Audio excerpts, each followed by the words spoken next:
What's up guys, Sam Adams here, and the Star Wars Battlefront beta actually wrapped up yesterday, which I was very disappointed with because it was a great beta. I really enjoyed it, and I know some people didn't really get the full enjoyment out of it. Some people were even disappointed, you might say, but I for one really enjoyed it, and I'm now looking forward to playing the game whenever it comes out next month. But I do have some concerns with the DLC that was announced, and of course there was a season pass as well as an ultimate edition of the game that has been further detailed in the past couple of days, so I wanted to give my thoughts and opinions on that because I feel like that DICE should definitely hear this, and I want you guys to know what I think. So without further ado, let's go ahead and get into it. So first off, you've got the Season Pass, which is going to be $50, and that's kind of what we've come to expect from a Battlefield-style game that's being developed by DICE. There is going to be some kind of Season Pass that's going to have 4 expansions over the course of the first year of the game's life cycle, and that's exactly what we're seeing with Star Wars Battlefront.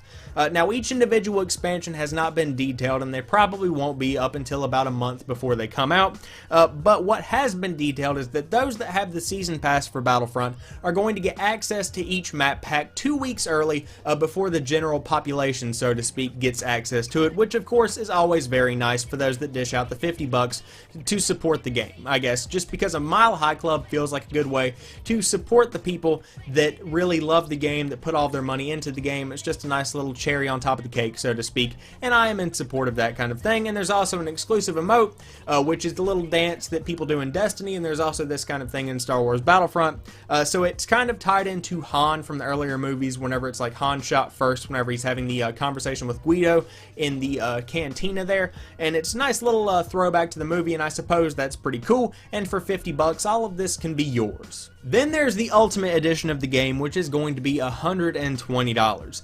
That's a little pricey, and whenever I talk about prices, I always try to get people to look at this from the perspective of a late high school kid, early college kid who might not necessarily have a ton of money to throw around. $120 is a pretty penny to throw at just a video game. So taking that into consideration, this is what you get. You get the deluxe edition of the game, which itself has some exclusive content, which I suppose is a pretty cool thing to throw into the Ultimate Edition, and then you get the Season Pass, which is $50. Now, I might be a little off on this, and you can correct me if I'm wrong, but $60 for the game, which is, you know, pretty standard, $50 for the Season Pass. If I do my math right, that's $110. Where's that other $10 going, DICE? Did I do something wrong? Am I missing something? So now that we know about the Season Pass, and now that we know about the Ultimate Edition of the game, I have some opinions on the DLC itself that I feel like DICE and EA should hear if they ever do actually hear it, or at least the opinion that you guys should hear. Like I said last week, I feel like Battlefront is going to be very dependent on the DLC because there are 8 multiplayer modes and 12 multiplayer maps. Those multiplayer maps, just like people do in Battlefield, are going to be learned very quickly. People are going to get used to them, people are going to learn routes and how to play these maps effectively, and they're going to get, quite frankly, stale after about 6 or 7 months after the game's release. Then you've got the 8 multiplayer modes, and like I said in last week's video, which I will link down below, people are going to congregate to about 2 or 3 of these game modes, leaving the rest to those that are really just adamant about playing one particular game mode, and that's okay. It's kind of really inevitable. I call it the Call of Duty effect, because if you go on COD right now, people will be playing Team Deathmatch, Kill Confirmed, and Domination. That's just kind of how it goes. But that's going to happen with Star Wars Battlefront. So this DLC is what's really going to extend the life of this game the way that the player base wants it to be extended. Now, when developing this DLC, it all ties back into that player base that I just mentioned, and I've divided that player base into 3 separate groups. So you've got the people that watch the Star Wars movies back in the day that are really into those things that George Lucas made, the ones with the fiery explosions, the quirky characters, and the original, you know, fan base of the Star Wars universe. Then you've got the people that really played Battlefront a lot back in the day, like myself. The people that played Star Wars Battlefront on the PSP or maybe even PS2. The people that played Star Wars Battlefront 2. Those people are going to be coming back to their beloved franchise expecting the same kind of feeling that they were getting back in the day. And then you've got the people that are going to be watching the new movie this December, asking for the game for Christmas, going out and buying the game after the movie, expecting to have some kind of movie tie-in. You've got to cater to all 3 groups of these people, at least on some degree.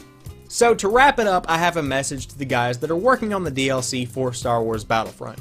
Don't confuse the Battlefront player base with that of Battlefield. And what I mean by that is that those that play Battlefield know exactly what they want.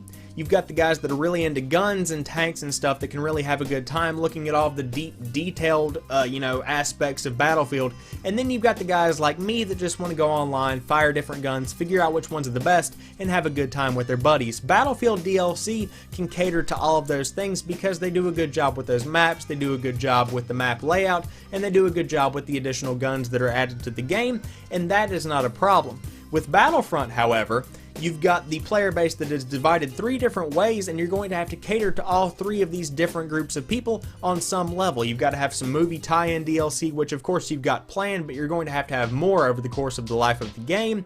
You're going to have some DLC that ties into famous battles from the original movies, and then you're going to have at least some kind of throwback to Battlefront 2 or the original Battlefront that really makes those players that are still sticking around after almost or even more than a decade, some kind of reward for being loyal. That's just how you're going to have to do it, and I really have my fingers crossed that you guys can nail it, because you've got a winner here with Battlefront if the beta has anything to show for it.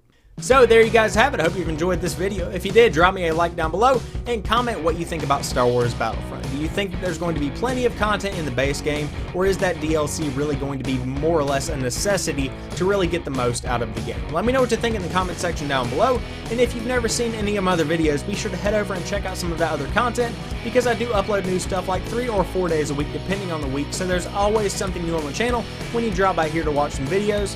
And as always, I want to thank each and every one of you guys for watching this particular video. I'll talk to you soon. Peace.